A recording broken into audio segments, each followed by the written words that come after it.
বাহানা চলবে না, গোবিন্দবাসী দিচ্ছে ডাক, জামাত ইসলামী দিচ্ছে ডাক। গোবিন্দগঞ্জ হলো যে আধুনিক জীবনযাত্রার জন্য ইপিজেড অত্যন্ত উন্নয়নের বাহন।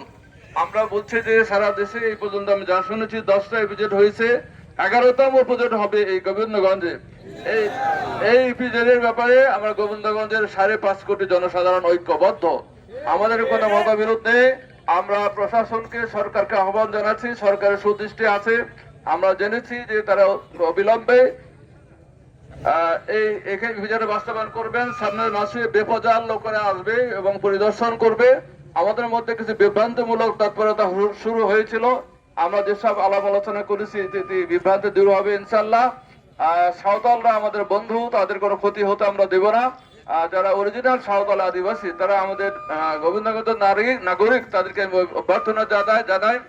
তাদের যে অভিযোগ আছে এই অভিযোগের প্রতিকার আমরা অবশ্যই করব।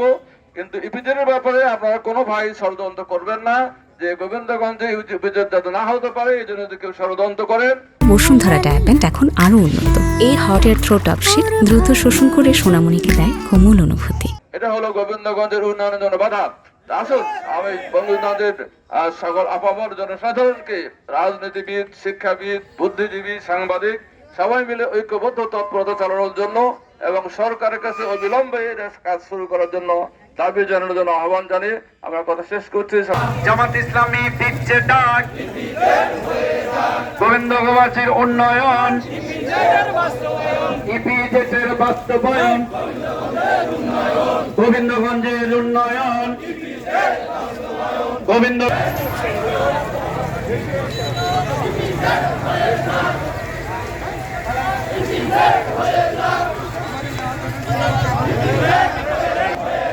টালবাহানা চলবে না,